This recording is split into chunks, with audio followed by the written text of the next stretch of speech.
If the price of a book is reduced by 5 rupees, a person can buy 4 more books for 600 rupees. Find the original price of the book.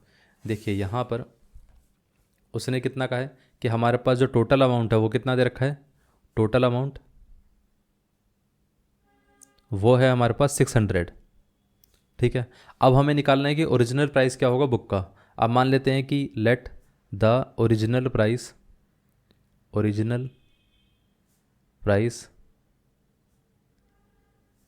Of the book B rupees x. अगर वो x rupees में अगर हमारे पास एक book का price है तो total number of books कितनी आ पाएंगी इसमें, नंबर ऑफ बुक्स वो कितनी आएंगी, वो आ जाएंगी 600/x। इतना क्लियर है। अब उसने क्या कहा कि यहाँ पर प्राइस हमारा रिड्यूस हो गया, मतलब ये है कि हमारे पास जो नया प्राइस है, new price of the book, वो कितना दे रखा है, वो कहा है कि यहाँ पर हमारे पास प्राइस रिड्यूस कितना कर दिया हमने, 5 रुपीज़। जैसे ही 5 रुपीज़ रिड्यूस करेंगे तो नंबर ऑफ बुक्स भी चेंज हो जाएगा, तो यहाँ पर ये कितना आ जाएगा, नंबर ऑफ बुक्स ये आ गया हमारे पास 600/x-5। अब उसने कहा था कि अगर इसका प्राइस 5 रुपीज़ कम हो गया तो ये जो नंबर है हमारा वो 4 बढ़ जाएगा, मतलब ये पहले जितना नंबर था उससे 4 ज़्यादा हो जाएगा। ये इतना क्लियर है। तो हम ऐसा बोल सकते हैं ना कि इसमें और इसमें डिफरेंस कितना है, 4 का है। तो हम ये बोल सकते हैं कि 600/x-5, क्योंकि ये ज़्यादा है ये कम है तो इसमें से इसको माइनस करेंगे, तो 600/x-5 minus 600/x equal to कितना रहेगा, 4। इतना क्लियर है। अगर इस तरीके से आप इक्वेशन नहीं बनाना चाहते हो तो आप दूसरे तरीके से भी बना सकते हो। आप ये बोल सकते हो कि जो फाइनल नंबर ऑफ बुक्स है वो कितना है, वो ये है फाइनल नंबर ऑफ बुक्स, और ओरिजिनल नंबर ऑफ बुक्स कितना था, ये था। और उसने कहा था कि जो फाइनल नंबर ऑफ बुक्स है वो ओरिजिनल से 4 ज़्यादा है। इतना क्लियर है। तो आप ऐसे ही बना सकते हो, ऐसे ही बना सकते हो, क्योंकि जब आप इस तरीके से इक्वेशन बनाओगे तो ये टर्न होके इस तरीके से ही इक्वेशन बनेगी, क्योंकि ये वाला पार्ट लेफ्ट साइड पे आ जाएगा, जैसे ही लेफ्ट पे आएगा तो यहाँ पर 4 बचेगा। इतना क्लियर है। अब इसको हम सॉल्व कर लेते हैं। अब देखिए यहाँ पर पूरे में एलसीएम ले लेते हैं, तो ये आ जाएगा x-5 into x is equal to 4, और ये आ जाएगा 600 इंटू एक्स माइनस का 600 इंटू x-5। अब देखिए यहाँ से ये आ जाएगा 600x माइनस का 600 इंटू एक्स, माइनस माइनस कितना हो जाएगा, प्लस हो जाएगा, तो प्लस 5 इंटू 6 कितना हो गया, 30 हो गया, तो यहाँ पर ये आ जाएगा 3000 बाई कितना आ गया, x into x x square, और 5 इंटू एक्स माइनस का 5x, और ये आ जाएगा 4। 600x 600x ये दोनों कैंसिल आउट हो गए। अब यहाँ पर बचेगा क्या, यहाँ पर बचेगा हमारे पास 3000 by x square minus 5x is equal to 4। अब 4 से इसको कैंसिल आउट कर सकते हैं हम, तो यहाँ पर ये आ जाएगा 4 7 28, 4 5 20, और यहाँ पर ये 0। सो ये आ जाएगा 750 इज इक्वल टू कितना आ गया, एक्स स्क्वायर माइनस 5x। अब इसको हम ऐसा लिख सकते हैं कि ये इक्वेशन है x square minus 5x minus 750।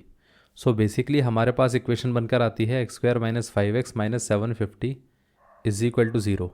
अब इसे हमें सॉल्व करना है। अब देखिए यहाँ पर इस इक्वेशन को हम ऐसे सॉल्व कर सकते हैं। इक्वेशन हमारे पास क्या बनकर आई थी, x square minus 5x minus 750 is equal to 0। अगर हम इसको मिडल टर्म से स्प्लिट करने से सॉल्व करने जाएं तो कैसे करेंगे हम, कि यहाँ पर हमारे पास ऐसे दो नंबर्स में स्प्लिट करना पड़ेगा जिनका सम होगा माइनस का 5, जिनका प्रोडक्ट होगा माइनस का 750। अब देखिए इसके अगर आप फैक्टर करके देखोगे, माइनस हम बाद में देखेंगे, एक काम करते हैं इसके फैक्टर कर लेते हैं, तो यहाँ पर ये आ जाएगा 75 इंटू 10। इसके फर्दर फैक्टर करेंगे तो ये आ जाएगा 25 इंटू 3 इंटू 10। अब देखिए 3 और 10 को अगर हम कंबाइन करेंगे तो ये तो 30 बन जाता है, और ये आ जाता है 25। इन दोनों को मल्टीप्लाई करेंगे तो 750 बनता है, इन दोनों को लेकिन ऐड करके -5 नहीं बनता है। लेकिन आप एक चीज़ सोचिए, अगर हमने इसको यहाँ पर प्लस का 25 ले लिया, इसको माइनस का ले लिया, तो इन दोनों को ऐड करने के बाद माइनस का 5 बनेगा, और इनको मल्टीप्लाई करने के बाद माइनस का 750 बनेगा। ये पार्ट क्लियर है। तो इसका मतलब हमारे पास यहाँ पर जो नंबर्स होंगे वो आ जाएंगे 25x, और ये माइनस का 30x, और ये आ जाएगा माइनस का 750, और ये as it is x square. अब यहाँ से हम x कॉमन ले सकते हैं, तो ये बचेगा x प्लस 25, और यहाँ से हम माइनस का 30 कॉमन ले सकते हैं, तो ये बचेगा हमारे पास x plus 25 is equal to 0। अब देखिए पूरे में हम x प्लस 25 कॉमन ले सकते हैं। सो यहाँ से बचेगा x और यहाँ से बचेगा 30। अगर ये वाला पार्ट 0 के साथ इक्वेट करेंगे तो यहाँ पर x की वैल्यू कितनी आएगी, माइनस का 25। इस वाले पार्ट को अगर हम 0 के साथ इक्वेट करेंगे तो x की वैल्यू कितनी आ जाएगी, 30।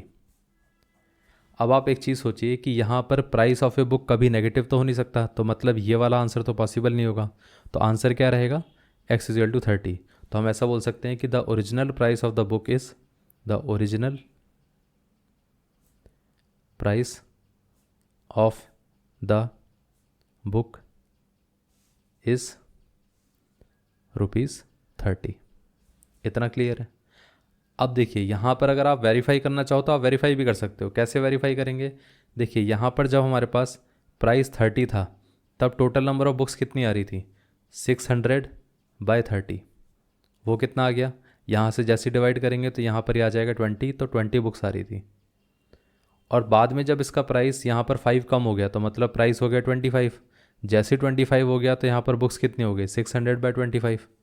इससे अगर हम इसको कैंसिल आउट करेंगे तो कितना आएगा, 62, और यहाँ पर ये कितना आ जाएगा, 62, तो यहाँ पर बचेगा 100, तो ये आ जाएगा 5। 25 आई थिंक 4 आना चाहिए, ये 4 आ गया, तो यहाँ पर 24 बुक्स। और उसने यही कहा था कि हमारे पास जैसे ही 5 रुपये कम हो जाएगा तो यहाँ पर नंबर ऑफ़ बुक्स कितनी हो जाएंगी, 4 बढ़ जाएंगी। ये पार्ट क्लियर है। तो मतलब हमारा वेरीफाई भी हो गया। वेरीफाई करने की ज़रूरत है नहीं, लेकिन अगर आप फिर भी चेक करना चाहते हो कि आपका आंसर सही आ रहा है कि नहीं आ रहा है तो आप वेरीफाई कर सकते हो। अदरवाइज़ आंसर हमारा यहीं तक ख़त्म हो गया था। ये पार्ट क्लियर हो गया। सो ये हमारा आंसर था।